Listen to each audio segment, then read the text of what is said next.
Job chapter 15. Then answered Eliphaz the Temani, and said, Should a wise man make answer with vain knowledge, and fill himself with the east wind? Should he reason with unprofitable talk, or with speeches wherewith he can do no good? Yea, thou doest away with fear, and hinderest devotion before God. For thy iniquity teacheth thy mouth, and thou choosest the tongue of the crafty. Thy own mouth condemneth thee, and not I. Yea, thy own lips testify against thee. Art thou the first man that was born, or wast thou brought forth before the hills? Hast thou heard the secret counsel of God, and dost thou limit wisdom to thyself? What knowest thou that we know not? What understandest thou which is not in us? With us are both the grey-headed and the very aged men, much older than thy father.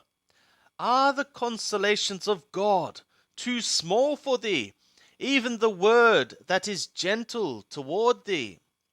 Why doth thy heart carry thee away, and why do thy eyes flash?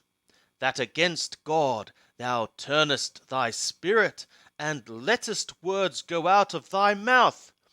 What is man, that he should be clean? And he that is born of a woman, that he should be righteous? Behold, he putteth no trust in his holy ones, yea, the skies are not clean in his sight. How much less one that is abominable and corrupt, a man that drinketh iniquity like water? I will show thee, hear thou me, and that which I have seen I will declare, which wise men have told from their fathers, and have not hid it. To whom alone the land was given, and no stranger passed among them. The wicked man travaileth with pain all his days, even the number of years that are laid up for the oppressor. A sound of terrors is in his ears. In prosperity the destroyer shall come upon him. He believeth not that he shall return out of darkness, and he is waited for of the sword. He wandereth abroad for bread, saying, Where is it? He knoweth that the day of darkness is ready at his hand.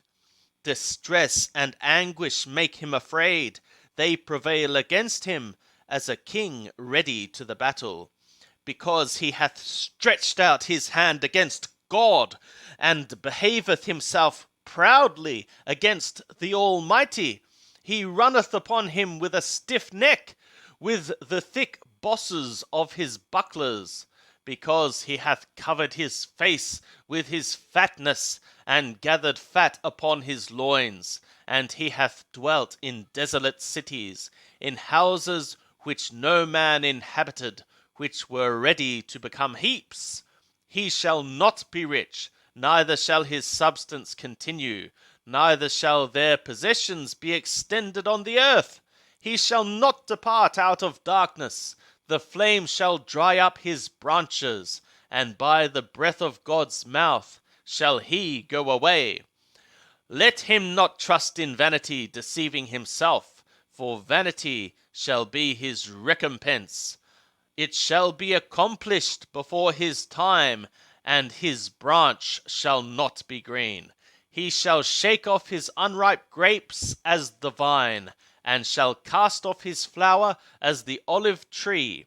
For the company of the godless shall be barren, and fire shall consume the tents of bribery. They conceive mischief, and bring forth iniquity, and their heart prepareth deceit.